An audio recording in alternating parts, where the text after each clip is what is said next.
lot of people know that they want to avoid probate, but they don't actually know exactly how to go about doing that. I'm Michigan probate and estate planning attorney Julie Paquette, and today I want to answer that question, what actually avoids probate? So, first thing to keep in mind is there is no one magic document that's going to work for every family and in every situation for every asset.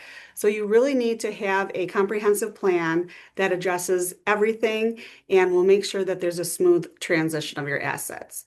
All right, so that said, one of the simplest tools that's available for avoiding probate is a beneficiary designation on any accounts that you have, such as bank accounts, life insurance, investment accounts, really any kind of liquid assets. Typically, you can designate your beneficiaries on each of those accounts, and that will flow very nicely after death.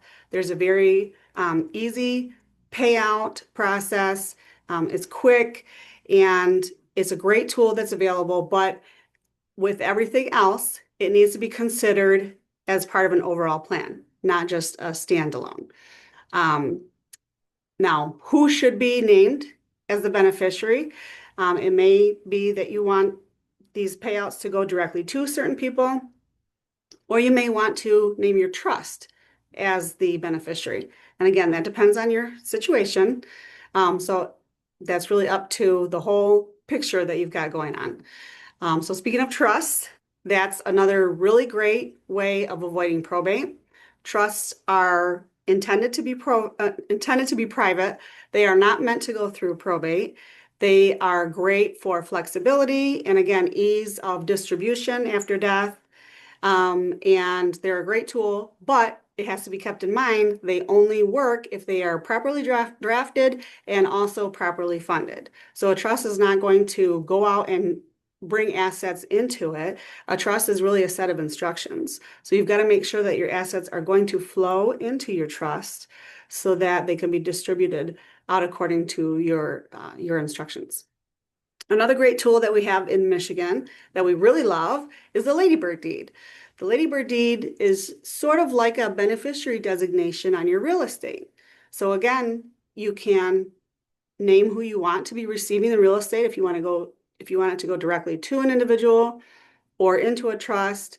Those are both options that are available to make sure that your real estate does not have to go through probate at death. A word of caution with joint ownership.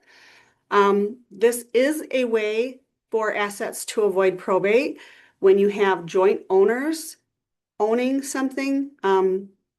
It could be real estate or liquid assets, but that's a little bit dangerous. I mean, if you're talking about a husband and wife, that's not so much a problem. But when you're talking about adding a joint owner like one of your kids or someone that you want to be able to have access to your funds to help you out or just for ease of transition after your death, there are a lot of problems doing it that way. You're inviting your joint owners' problems into your world. So if they have financial problems, because you've added them as an actual joint owner, in the eyes of the law, you've gifted your assets to them. So for someone who is going through a divorce or a bankruptcy or anything like that, where their assets might be subject, you have given your asset over to them. So it's probably not what you intended. You wanted to give them access, not ownership. And there are other ways to get that result. But anyway, so joint ownership does avoid probate. So, again, this can completely upend your plan. If you name one person as a joint owner on your account to give them access, if you didn't intend for them to receive that asset in addition to whatever else they might be receiving, or for them to receive that at all, it can completely kind of tear apart your plan. So that's something that you have to be really careful with. And those tools I just mentioned are the main components of putting together a plan to avoid probate. If this is something that you would like to explore and have us help walk you through how to accomplish that so that your assets and your family don't have to go through probate at your death, we're happy to talk to you. If you want to contact us right now, we offer a no-cost consultation and we'll help you out with that.